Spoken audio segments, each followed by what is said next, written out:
اعوذ باللہ من الشیطان الرجیم بسم اللہ الرحمن الرحیم السلام علیکم سامعین حضرات، کل سماعت کیے تھے لن تنالو کا صفحہ نمبر 154۔ آج انشاءاللہ سماعت کریں گے صفحہ نمبر 155۔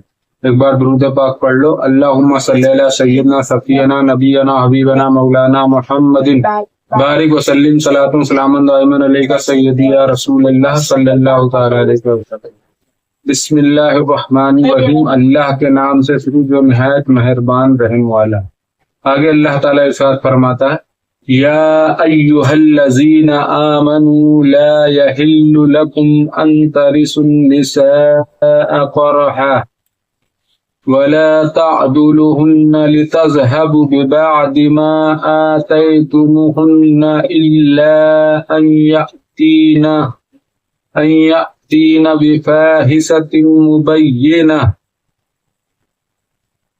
اے ایمان والو، تمہیں حلال نہیں کہ عورتوں کے وارث بن جاؤ زبردستی، اور عورتوں کو روکو نہیں اس نیت سے کہ جو مہر ان کو دیا تھا اس میں سے کچھ لے، مگر اس صورت میں کہ صریح بے حیائی کا کام کرے۔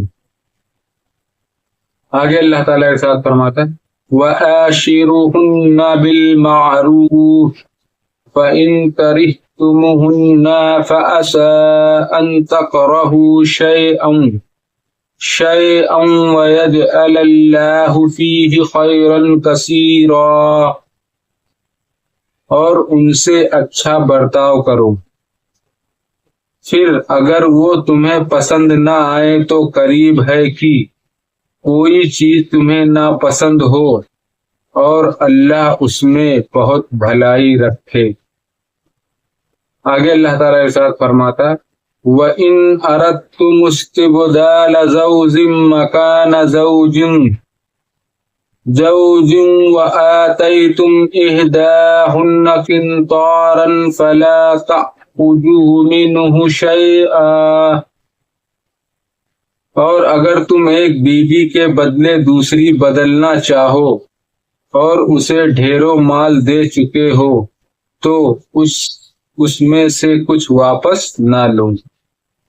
آگے اللہ تعالیٰ ارشاد فرماتا، أَتَأْخُذُونَهُ بُهْتَانًا وَإِثْمًا مُّبِينًا وَكَيْفَ تَأْخُذُونَهُ وَقَدْ أَفْضَىٰ بَعْضُكُمْ إِلَىٰ بَعْضٍ وَأَخَذْنَ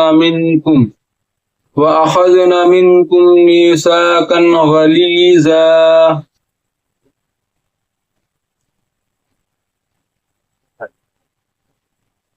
تو اس میں سے کچھ واپس نہ لو، کیا اسے واپس لوگے جھوٹ باندھ کر اور کھلے گناہ سے؟ اور کیوں کر اسے واپس لوگے حالانکہ تم میں ایک دوسرے کے ساتھ بے پردہ ہو لیا اور وہ تم سے گاڑھا عہد لے چکے۔ آگے اللہ تعالیٰ ارشاد فرماتا، وَلَا تَنكِحُوا مَا نَكَحَ آبَاؤُكُم مِّنَ النِّسَاءِ إِلَّا مَا قَدْ سَلَفَ إِنَّهُ كَانَ فَاحِشَةً وَمَقْتًا وَسَاءَ سَبِيلًا۔ اور باپ دادا کی منکوحہ سے نکاح نہ کرو مگر جو ہو گزرا، اور وہ بے شک بے حیائی اور غضب کا کام ہے اور بہت بری راہ۔ شان نزول، زمانہ جاہلیت کے لوگ مال کی طرح اپنی اقارب کی بیویوں کے بھی وارث بن جاتے تھے، پھر اگر چاہتے تو بے مہر انہیں اپنی زوجیت میں رکھتے یا کسی اور کے ساتھ شادی کر دیتے اور خود مہر لے لیتے، یا انہیں قید کر رکھتے کہ جو ورثہ انہوں نے پایا ہے وہ دے کر رہائی حاصل کرے، یا مر جائیں تو ان کے وارث ہو جائیں۔ غرض وہ عورتیں بالکل ان کے ہاتھ میں مجبور ہوتی تھیں. یہ زمانے جاہلیت کی رسمیں تھیں. یہ سب زمانے جاہلیت میں ایسا نظام، اور اپنے اختیار سے کچھ بھی نہیں کر سکتی تھیں. اس رسم کو مٹانے کے لیے یہ آیت نازل فرمائی گئی. یہ جو بہت خراب رسم تھی. حضرت ابن عباس رضی اللہ عنہما نے فرمایا کہ اس کے متعلق ہے جو اپنی بیوی سے نفرت رکھتا ہو اور اس لیے بدسلوکی کرتا ہو کہ عورت پریشان ہو کر مہر واپس کر دے یا چھوڑ دے، اس کی اللہ تعالی نے ممانعت فرمائی. ایک قول یہ ہے کہ لوگ عورت کو طلاق دیتے، پھر رجعت کرتے، پھر طلاق دیتے، اسی طرح اس کو معلقہ رکھتے تھے کہ نہ وہ ان کے پاس آرام پا سکتی نہ دوسری جگہ ٹھکانہ کر سکتی. پہلے لوگ طلاق دیتے، پھر ایک طلاق دیتے تھے، پھر رجعت کر لیتے تھے، پھر رکھتے تھے، پھر ایک طلاق دیتے تھے، پھر تو اسی طرح وہ پھنسی رہتی تھی. نہ انہی کے ساتھ آرام سے رہ سکتی تھی، نہ وہ اپنا ٹھکانہ ہی ڈھونڈ پاتی ایسا کہیں دوسری جگہ سے. اور بہت سے لوگ مہر لینے کے لیے عورتوں کو پریشان کرتے کہ جو مہر ہے وہ انہیں دے دی.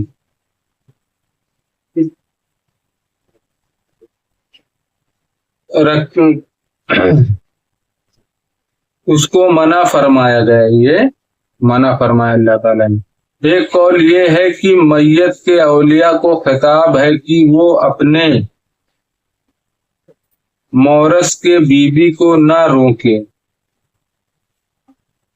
شوہر کی نافرمانی یا اس کے گھر والوں کی ایجا اور بد زبانی یا حرام کاری ایسی کوئی حالت میں ہو تو خلا چاہنے میں مذائقہ نہیں. اگر یہ سب چیزیں ہیں اس عورت کے اندر تو خلا لے لے، طلاق دے دو. خلا طلاق دیت میں ہی ہوتا ہے. خلا عورت لیتی ہے، آدمی تھوڑی نہ دیتا ہے. آدمی پر طلاق ہے، عورت پر ہاں، خلا میں مذائقہ نہیں. اگر ایسی سب باتیں ہیں اس کے اندر تو وہ خلا لے سکتے ہیں. خلا نہ پہنانے میں، بات چیت میں اور زوجیت کے امور میں بد خلقی یا صورت ناپسند ہونے کی وجہ سے تو صبر کرو اور جدائی مت چاہو.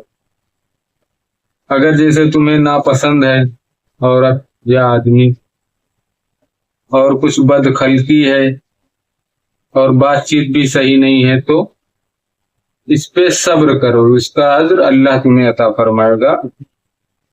جدائی مت کرو، الگ مت ہو. ولد صالح وغیرہ، یعنی ایک کو طلاق دے کر دوسری سے نکاح کرنا. اس آیت سے غرہ مہر مقرر کرنے کی جو جواز پر دلیل لائی گئی ہے. حضرت عمر رضی اللہ عنہ نے برسر منبر فرمایا، عورتوں کے مہر غرہ نہ کرو. ایک عورت نے یہ آیت پڑھ کر کہا کہ اے ابن خطاب، اللہ ہمیں دیتا ہے اور تم منع کرتے ہو. مطلب پہلے کے ٹائم پہ شاید بہت زیادہ مہر بھی بنتی تھی تو اس لیے بولے، مگر اللہ تعالیٰ نے یہ آیت نازل کی تو وہ عورت یہ آیت پڑھ کے سنائی کہ اللہ جب ہمیں دے رہا ہے تو تم کیوں منع کر.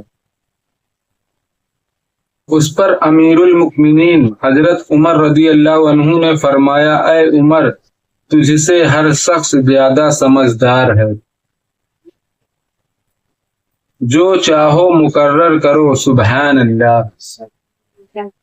خلیفہ رسول کی شان انصاف اور نفس شریف کی پاکی، رزقنا اللہ تعالی اتباعہ، آمین، کیونکہ جدائی تمہاری طرف سے ہے۔ یہ اہل جاہلیت کے اس فعل کا رد ہے کہ جب انہیں کوئی دوسری عورت پسند آتی تو وہ اپنی بیوی پر تہمت لگاتے۔ جب ان کو ساتھ میں نہیں رہنے رہتا عورت کے، تو کوئی دوسری عورت پسند آتی تو اپنے بیویوں پر تہمت لگا دیتے تھے یا لگاتے، تاکہ وہ اس سے پریشان ہو کر جو کچھ لے چکی ہے واپس دے دی۔ مطلب جو بھی لے چکی ہے مال وال، وہ سب انہیں واپس دے دی۔ اس طریقے کو اس آیت میں منع فرمایا اور جھوٹ اور گناہ بتایا۔ ایسے کسی کے اوپر بہتان لگانا جھوٹ اور گناہ ہے، بہت سخت گناہ۔ وہ عہد اللہ تعالی کا یہ ارشاد ہے، فَإِمْسَاكٌ بِمَعْرُوفٍ أَوْ تَسْرِيحٌ بِإِحْسَانٍ۔ مسئلہ یہ آیت دلیل ہے اس پر کہ خلوت صحیحہ سے مہر معتدہ ہو جاتا ہے۔ سمجھے؟